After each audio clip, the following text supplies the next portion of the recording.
ഇന്നത്തെ recipe chicken പോള. വളരെ എളുപ്പത്തിൽ തയ്യാറാക്കാവുന്ന ഒരു നോമ്പുതുറ വിഭവമാണ്. ചിക്കൻ ആദ്യം തന്നെ ഒന്ന് വേവിച്ചെടുക്കണം. അതിന് ഞാൻ കുറച്ച് മഞ്ഞൾപ്പൊടി, ഉപ്പ്, കുരുമുളക് പൊടി ഇട്ട് വേവിച്ചിട്ട് ഇതേപോലെ കൈകൊണ്ട് ഇങ്ങനെ പിന്നി വെച്ചേക്കണതാണ്. വേവിച്ച് വെച്ച ചിക്കൻ ഒന്ന് ഫ്രൈ ചെയ്തെടുക്കാം. അത് ഞാൻ പാനിൽ എണ്ണ വെച്ച് ഇട്ട് കൊടുക്കുന്നുണ്ട്. 300 ഗ്രാമുണ്ട് ചിക്കൻ അങ്ങനെ ഫ്രൈ ആയിട്ടുണ്ട്. ഇത് ഒരുപാട് അങ്ങോട്ട് മൊരിയണ്ട, ഇത്ര മതി. ഇനി അത് മാറ്റി കൊടുക്കാം. ആ പാനിലേക്ക് തന്നെ കുറച്ച് എണ്ണ ഒഴിച്ചു കൊടുക്കുന്നുണ്ട്. ഇഞ്ചി, വെള്ളുള്ളി, പച്ചമുളക് ചേർത്തത് ഇട്ട് കൊടുക്കുന്നുണ്ട്. 4-5 വെള്ളുള്ളി, ഒരു ചെറിയ പീസ് ഇഞ്ചി, 3 പച്ചമുളക് നന്നായിട്ടൊന്ന് വഴറ്റിയെടുക്കണം. 3 സവാള പൊടിയായി അരിഞ്ഞതായിട്ട് ഇട്ട് കൊടുക്കുന്നുണ്ട്. ഒന്ന് നന്നായിട്ടൊന്ന് വഴറ്റിയെടുക്കാം. ആവശ്യത്തിനുള്ള ഉപ്പിട്ട് കൊടുക്കുന്നുണ്ട്.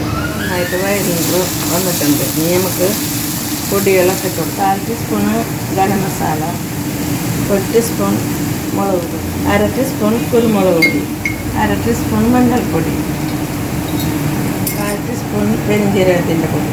ഞങ്ങൾ നന്നായിട്ടൊന്ന് മിക്സ് ചെയ്ത് കൊടുക്കാം. ഇതിൻ്റെ പച്ചമണം മാറി ഇതിലേക്ക് ചിക്കൻ നേരത്തെ ഫ്രൈ ചെയ്ത് വെച്ചത് ഇട്ട് കൊടുക്കാം. സമയം ഉപ്പൊക്കെ നോക്കിയിട്ട് പോരായി ഉണ്ടെങ്കിൽ ഇട്ട് കൊടുക്കണം. ചിക്കൻ റെഡി ആയിട്ടുണ്ട്. ഇനി നമ്മൾക്കിത് മാറ്റി വെക്കാം. നോമ്പറന്ന് കഴിഞ്ഞതിന് ശേഷം കഴിക്കാൻ പറ്റിയൊരു വിഭവമാണ്. വളരെ എളുപ്പത്തിൽ ഉണ്ടാക്കാൻ പറ്റിയതാണ്.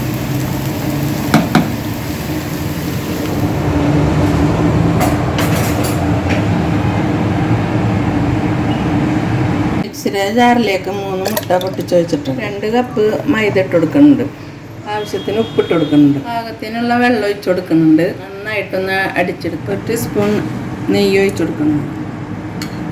ചുറ്റിച്ച് കൊടുക്കുന്നുണ്ട്. അടിച്ച് വെച്ച മൈദര കൂട്ടൊഴിച്ച് കൊടുക്കുന്നുണ്ട്. പകുതി ഒഴിക്കുന്നുള്ളൂ. 2 മിനിറ്റ് ഒന്ന് അടച്ചു വെക്കണം.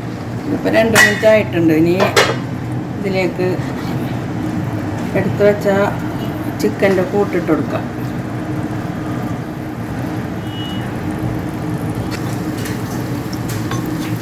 ഇതിൻ്റെ മേതെ ബാക്കിയുള്ള കൂട്ടും കൂടെ ഒഴിച്ച് കൊടുക്കാം.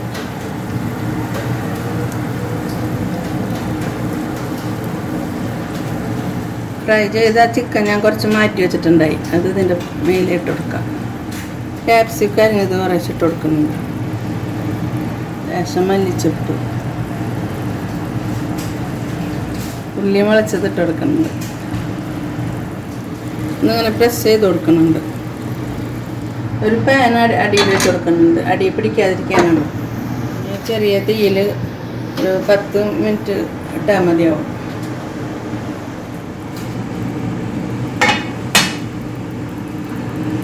ഇനി ഇത് ഒന്ന് വേറൊരു പാനിലേക്ക് തിരിച്ചിട്ട് കൊടുക്കണം. നമുക്കിത് ഇതിന് എടുക്കാം.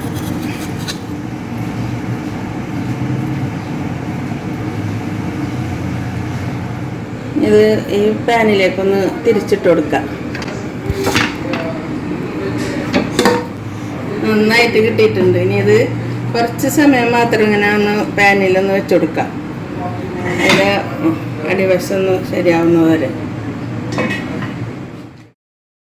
ഒരു 5 മിനിറ്റ് ഇങ്ങനെ മൂടി വെച്ച് ചെറിയ തീയിലിട്ട് കൊടുക്കുക. അപ്പോൾ അതിൻ്റെ അടിവശം ഒന്ന് നന്നായിട്ടൊന്ന് വെന്ത് കിട്ടും. 2 വശവും വെന്തിട്ടുണ്ട്. ഇനി നമുക്കിത് പ്ലേറ്റിലേക്ക് മാറ്റാം. 5 മിനിറ്റ് ആയപ്പോൾ ഞാൻ ഓഫ് ചെയ്തതാണ്. ഉഷാറായിട്ട് കിട്ടിയിട്ടുണ്ട്. നല്ലതായി. ഇത് ഭയങ്കര ടേസ്റ്റാണ്. ഇതിങ്ങനെ ഉണ്ടാക്കി കഴിക്കാനായിട്ട്. നോമ്പിനും അല്ലാത്ത ടൈമിലും ഒക്കെ സ്നാക്സായിട്ടും ഒക്കെ ഉപയോഗിക്കാൻ പറ്റിയ ഒരു വിഭവമാണ്. സ്കിപ്പ് ചെയ്യാതെ എല്ലാവരും കാണണം. എല്ലാവർക്കും ഷെയർ ചെയ്ത് കൊടുക്കണം. നല്ലൊരു വിഭവമാണ്. ഇൻഷാ അല്ലാഹ് പുതിയൊരു വീഡിയോ ആയിട്ട് വരാം. അസ്സലാമു അലൈക്കും.